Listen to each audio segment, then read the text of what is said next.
and the way they were racing and around the 3 is trying to get that 14 turned around. Don't get the bad end of it here.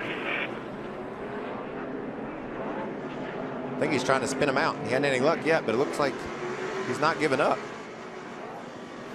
And eventually down in turn 1, Dillon to the bottom, gets a hold of Harvick, turns him around. Got him off the bottom of the racetrack, then tried to go by on the inside, but Kevin couldn't maintain control of it. And look at Chase Elliott, just blocked. Nothing that kid could do. Looks like NASCAR's saying. Crews coming out to try to talk with, voice their displeasure with the 14 of Kevin Harvick. That's the 3 team that was out there. See somebody's hand out the window. Looked like Mike Wallace waving at James Busher behind him. Oh, we got trouble. No, look out. Carl Edwards turns, and we've got multi-cars into the wall. Leffler's involved in this. The 62 have gone. The 21 of Boyer. I'm just ready to say something. I'm just ready to say something, yo. Patrick Sheltra involved. This is where you don't bump draft right here. And you can see Carl Edwards got hit in the rear right there. Oh, my goodness. He got hit by a lot of cars here. See, it turns into a huge crash. It goes back to a little bit of the inexperience that we're talking about. There are just places on this with these bumpers not line up. You see, he just lifted the rear wheels off the ground. Well, Stenhouse was excused from last week's team meeting. I'm not sure he's going to be excused from this week's. Watch the 19 of Austin Cindric. That's the 3rd truck in line on the outside. Oh, man. I think Cindric went to go around Sauter. He did make it. Well, it looked like there was all of a sudden a gap between Johnny Sauter and Chase Briscoe. Like Johnny lost some momentum for some reason. Now, did Chase, Watch Cindric on board here. Watch him gain all of a sudden. Still there inside. Johnny might have missed a shift there, Phil. Might have missed a gear. I don't think we can put that on Austin Cindric at all. Well, you can see already the left front of Harvick's tire where they made contact. The whole left side, and here comes Kevin back. Whoa. Gives the 18 a big shot in the rear. And here comes Boyer down on the bottom, and they get 3 wide right here, and this is when I knew it was going to go bad. It just would not work.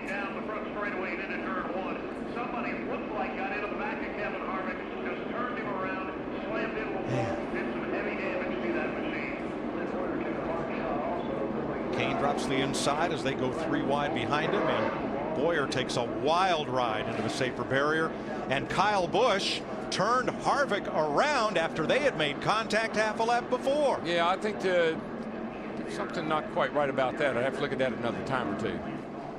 Man, when someone else has problems and you're Timothy Peters running around with a transmission issue racing to be in the chase. Well, Rico really got in and got the 13. Those are teammates. Yeah, Gary Klute got a piece of that as well with a 51 truck. Take another view. Look at top of your screen. The 81 of Ryan Truex got some damage there as well. Look at all the damage on the 81. This is a big crash. A lot of trucks involved.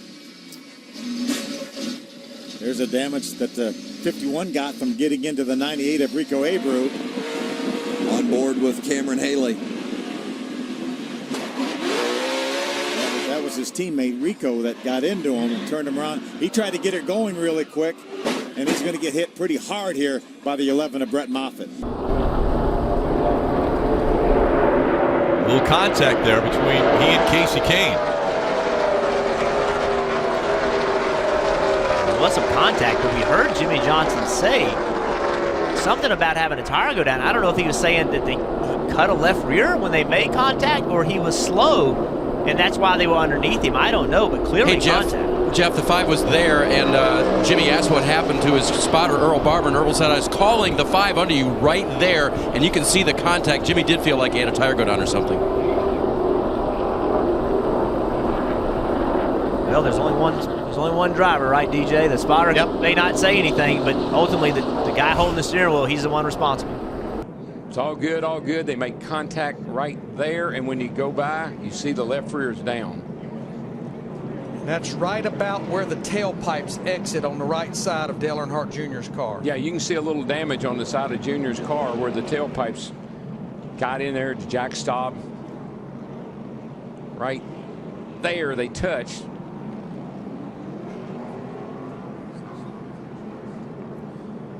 And there you see the 2 exhaust pipes behind that arrow, which is the jack post, and you see the tire mark. I thought he was just going to chase me to the top, but he just ran me into the wall, so sucks. We had a really good Ineos Chevy. We were good on long runs, really good on long runs, way too tight on short runs, and just sucks. 22 pretty much ruined our day, and it looks like he ruined our teammates' day. He was doing really good, Dylan was. I just was talking to my spotter about that. I feel bad. I feel like I jinxed him. I was just saying how good Dylan was doing, and just got caught up in our mess. But here's the replay. There's Bell right there in the middle. He talked about the 4 of Christopher Bell coming down. Christopher really held his line. There was a lane down below. There was plenty of room down there for the 27. It looked like the 27 almost was loose before he got to the corner, Phil. That's what it looked like.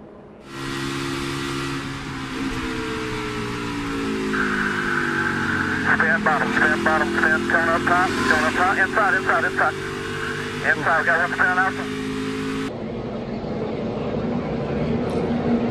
Wow, drives in the corner in 39 car. Got free in front of him with Ryan Sieg, and then he got tapped from behind. William Byron got by on the bottom. The 23 of Spencer Gallagher running the old Michael Waltrip throwback scheme. This is going to be another great shot of it. Right here is William Byron just in front of you. He has to go low to avoid this. You see it, just check, keep coming, no caution. Let's go back and have another look at it. You're looking at the 3rd car, 41, white and green. There it goes there, it breaks there. He uses Cole Custer a little bit and then ends up turning the youngster in the process as well as himself. Very fortunate no one else made contact, so while the tires might have a flat spot, I didn't see any heavy contact that would have knocked a fender in or anything. You see right here, the 41 is just trying to check up, not to run Daniel Hemrick over. And at that point, it just comes around, like you said, Lee. That's something you rarely see have Kevin Harvick do. I mean, he's such a good road racer. But think about the strategy. Both of these teams, the Ford pitted earlier, Cole Custer had not yet pitted. Now their strategy is out the window. One small mistake, and now their race is turned upside down. When A.J. Allmendinger rocketed off the bottom, slid just barely up into the 17 of Stenhouse, and then, trying to regain control, slid up into the 16 of Biffle. Justin Allgaier, the 51, comes in on the inside. He collides with the 47, straightens him up. And behind them, the 83 of Ryan Truex turns around the 40 of Landon Castle. You're riding with Stenhouse. 16 inside, clear low. Check up. And we're ready. For a couple trucks out of the Thor Sports stable. Again, the 41 of Ben Rhodes. Well, I wonder if they got together because Ben was already up high into the outside wall. I feel like they did, Phil, but we got to watch. These replays are so valuable. The FS1 cameramen and women, they just do a great job of getting us these pictures. And a tough break for Rico Abreu. Had contact last week at Kansas, early stages of the race. Watch it here from Ryan Truex's truck. That looked like Ben Rhodes maybe was the truck on the inside. Got loose and got into Rico. And you remember he was involved in that controversial crash late at Kansas, last lap at Kansas, and this time he's down on the bottom of the racetrack and he gets loose and wrecks his teammate. The 37-year-old from New Jersey coming out of turn 4. Martin Truex Jr. will win the Bank of America 500.